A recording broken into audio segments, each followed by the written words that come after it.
Hello tout le monde, on se retrouve enfin pour une nouvelle vidéo lecture du moment. Ça fait 3 mois que je n'en ai pas fait. Je suis profondément désolée. Et c'est juste que cette année, il s'est passé tellement de choses depuis le début d'année que ça a été compliqué d'alimenter cette chaîne. En janvier j'ai eu le Carpien, donc pendant 1 mois et demi j'ai pas fait de vidéo. Et après les choses se sont très vite enchaînées et j'ai pas arrêté d'être en vadrouille jusqu'à Video City. Je partais tout le temps, toutes les semaines, donc c'était compliqué aussi de faire des vidéos déjà pour ma chaîne principale, alors cette chaîne n'en parlons pas. D'une chose à une autre, forcément c'était compliqué d'être sur tous les fronts, mais vous doutez bien que j'ai pas arrêté de lire pour autant, bien au contraire. J'ai énormément lu, surtout en janvier, puisque j'avais un petit peu que ça à faire. Et enfin je vous l'avais dit parce que du coup vous allez comprendre, j'ai pas beaucoup de livres là physiquement à vous présenter, puisque j'ai quasiment lu les 3/4, si ce n'est la grande majorité, sur ma tablette, la Kindle, que j'ai eu à mon frère par mon frère à Noël. Donc c'est la Kindle Paperwhite d'Amazon et moi j'en suis ravie.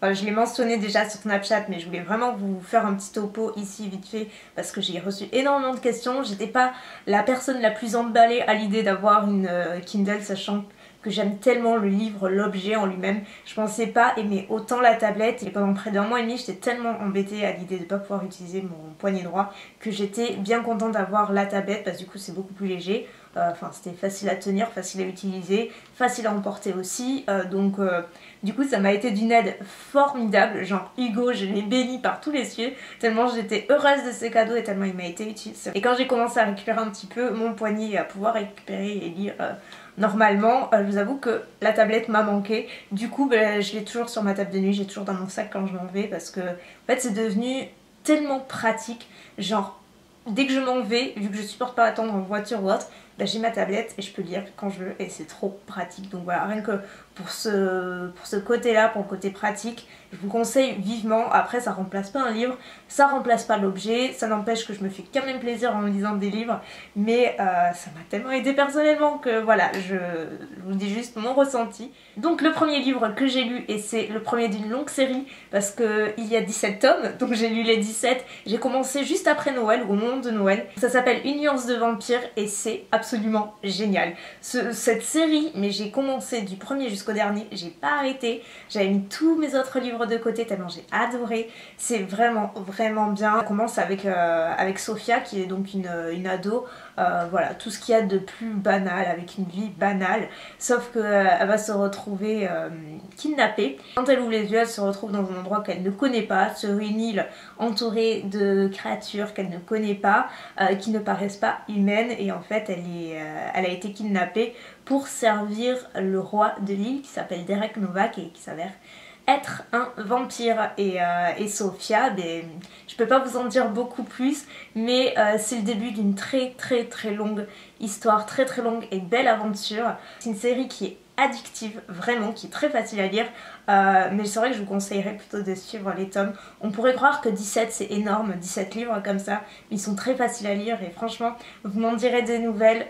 Les livres de vampires, j'aime ça, ma petite dose, enfin je suis pas non plus mordue, sans faire de jeu de mots, mais là j'ai eu un énorme coup de cœur, bien plus que Twilight, si vous me demandez, il n'y a pas photo. Donc un des 2 seuls livres que j'ai, c'est Never, oui, je croyais que c'était Never Ever, mais non. Donc c'est le tome 1, parce que je crois qu'il y en a plusieurs, je sais qu'il y en a plusieurs. Alors celui-ci, je vais commencer par l'histoire et je vais vous parler de mon ressenti après. Mais globalement, c'est une histoire d'amour, mais un petit peu dramatique quand même, puisque c'est l'histoire de Silas et Charlie, voilà, que je regarde leur prénom, et qui en fait, l'histoire commence, c'est assez étrange, c'est la première fois que je lis un roman comme ça. L'histoire commence avec le point de vue de chacun des 2 personnages. En fait, ils n'ont aucun souvenir de ce qu'ils ont fait, ne serait-ce que quelques heures plus tôt, quelques jours plus tôt. Ils ne se souviennent de rien, que ce soit Silas ou Charlie. Les 2 ne se souviennent de rien. Mais l'histoire commence quand ils sont justement à l'école, donc dans un environnement qui ne cesse d'évoluer, où voilà, il y a toujours une activité de fou, il y a leurs amis, et ils font comme si de rien n'était, ils essayent de se fondre dans la masse en comprenant respectivement qu'ils sont bien intégrés, qu'ils ont des amis, mais ils n'arrivent pas à se souvenir tous les 2 à quoi ressemble leur vie tout simplement, ils ne savent même pas comment ils s'appellent, etc. Et puis très vite ils vont se rencontrer et pareil, ils vont vite comprendre tous les deux qu'ils ont une histoire, qu'ils ont été amoureux et peu à peu ils vont se mettre à parler, ils vont découvrir qu'ils ont tous les deux perdu la mémoire et ils vont chercher à savoir pourquoi eux, pourquoi ça leur est arrivé, quand c'est que ça va revenir, et voilà, et tout un tas de questions qui restent sans réponse, et c'est un peu pour ça que ce livre m'a pas trop plu. Déjà au niveau du timing, j'ai trouvé qu'il est passé extrêmement vite. En fait, le livre se construit sur vraiment très peu de temps, du coup on va à la vitesse de la lumière, et j'ai pas eu le temps en fait de m'attacher, que ce soit au personnage ou même à l'intrigue, j'ai pas eu ce feeling, je sais pas, j'ai pas accroché du tout. L'histoire, je suis restée sur la fin et j'ai pas compris l'intérêt du truc et du coup ça m'a pas donné envie d'acheter le deuxième tome et je trouvais que ça manquait de caractère en fait et que c'était un petit peu trop fade à mon goût. Donc voilà, je le dis peu mais ça arrive et là en l'occurrence c'était pas le top du siècle, mais j'en ai un autre qui était top, mais du top.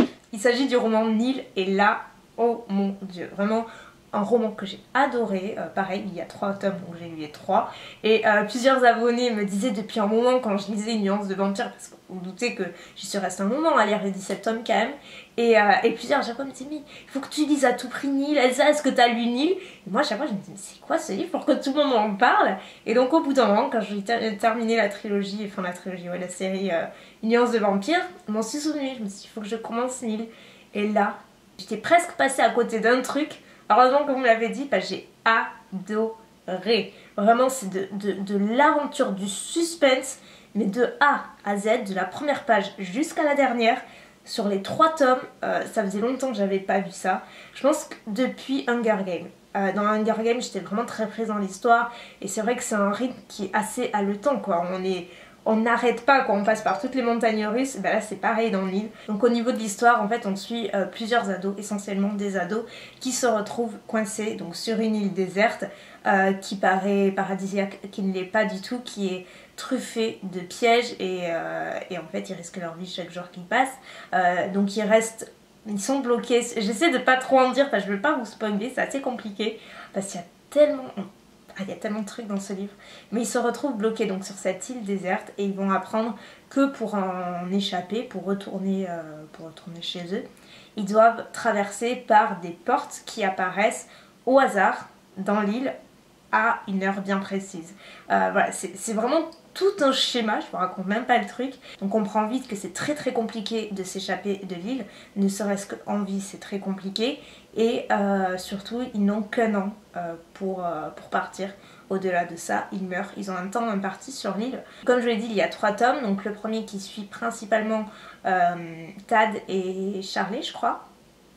Le deuxième, Reeves et Sky, et c'est là un petit peu... En fait j'ai trouvé, moi déjà si vous me demandez mon préféré c'est le deuxième tome, j'ai trouvé formidable, explosif, bourré d'intrigues et les personnages j'ai adoré. Vraiment Reeves et Sky pour moi ce sont ceux qui incarnent le mieux Nil, et c'est là qu'on apprend vraiment un petit peu ce qui se cache derrière Nil et voilà, et le pourquoi du comment, quoi. Je peux pas vous en dire beaucoup plus sans vous spoiler, mais c'est là qu'on assemble un petit peu toutes les pièces du puzzle, et à partir de ce moment là ça devient complètement fou dans la tête. Et dans le 3e tome, c'est la cerise sur le gâteau. Voilà, c'est la meilleure façon que je puisse vous le décrire, mais vraiment Nil, je vous encourage vraiment à le lire. Enfin, il y a tout ce qu'il faut pour un bon livre, quoi. Il est explosif, on ne s'ennuie pas, il est trépidant, à la fois il y a des moments très doux, très beaux, très touchants, tristes aussi. C'est un roman qui est incroyable, on ne s'ennuie pas du tout. Et le dernier livre que j'ai lu, j'ai terminé hier pour tout vous dire, et ça a été un énorme coup de cœur. Là encore, j'ai l'impression de me répéter, mais je sais pas quoi dire d'autre. C'est Le Chant du Cœur, je crois. Oui. Le Chant du Cœur, il se présente comme ceci, et il m'a tellement émue ce livre. Je m'attendais pas du tout à ça. Quand on lit déjà le résumé, bon voilà, ça me parlait mais sans plus, je savais pas vraiment à quoi m'attendre. Et quand on parcourt les pages, déjà qu'on arrive ne serait-ce qu'au milieu, moi personnellement c'est pas du tout ce à quoi je m'attendais. J'étais agréablement surprise et touchée, émotionnée dans tous les sens. Donc là c'est l'histoire de Millie et Tag, donc ils sont profondément amoureux, qui se sont rencontrés, Enfin, je vais vous expliquer. Si vous voulez, Millie, au début du roman, elle découvre des cassettes, donc des cassettes audio, des cassettes que Tag lui a enregistrées. À ce moment-là, Tag a disparu.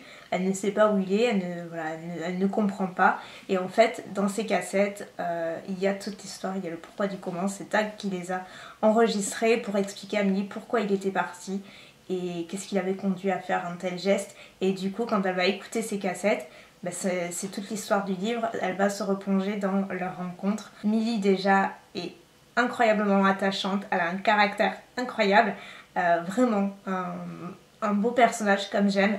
Donc Millie est aveugle et quand elle rencontre Tag, c'est lui qui possède l'endroit où elle bosse. Lui est plutôt homme d'affaires / aussi boxeur, sa vie c'est les combats. Et quand il va rencontrer Millie, forcément son univers va peu à peu s'écrouler, tout ce à quoi il croyait va peu à peu s'écrouler et voilà, ils vont tomber amoureux, vous en doutez. Donc toute l'histoire retrace un petit peu leur rencontre, donc jusqu'à la disparition de Tag et là justement c'est le truc que je ne voyais pas du tout arriver, enfin la raison de sa disparition, je l'ai jamais vu arriver. On se fait notre propre enquête quoi, mais là non, je l'ai pas vu arriver du tout et c'est pour ça que je dis que ce livre a été une belle surprise parce que c'est vrai que souvent quand on commence un livre on peut plus ou moins prévoir la fin. Là pas du tout, jamais à un moment donné j'ai su comment ça allait se passer parce que justement ce qu'il y a de beau dans ce livre c'est qu'il y a toujours quelque chose d'inattendu et c'est beau et c'est triste. C'est touchant et c'est dur en même temps. C'est un livre que en fait j'ai lu trop vite tellement j'étais prise dedans et j'aurais aimé qu'il dure encore plus longtemps même s'il est déjà pas mal. Mais je regrette qu'il soit terminé, je regrette que ce soit la fin parce que vraiment je l'ai adoré, j'ai versé ma larme à la fin tellement j'étais dedans. C'est pour vous dire, ça arrive pas souvent mais quand ça arrive c'est signe que vraiment ça m'a plu. Donc voilà pour les livres d'aujourd'hui, j'ai dû en lire d'autres, ça c'est sûr que j'en ai lu d'autres, mais en fait dans la mesure où ils sont pas dans ma bibliothèque derrière, c'est que j'avais plus de place, et je ne sais pas où ils sont et du coup je me rappelle plus des titres, mais ceux dont je vous ai parlé aujourd'hui sont ceux qui m'ont le plus marqué. N'hésitez pas à me dire si vous avez lu les livres que je vous ai présentés, si vous ont plu ou pas, et si vous avez d'autres suggestions, parce que si vous avez des suggestions comme Neil, je prends volontiers, hein. Vraiment... vous êtes de très bons conseils. Donc n'hésitez pas à me dire tout ça dans la partie des commentaires. Et puis moi je vous retrouve très bientôt déjà en vlog, sûrement la semaine prochaine. Et pour les lectures, j'attendrai pas 3 mois pour en faire d'autres, promis. Allez, je vous fais de gros bisous et à très bientôt.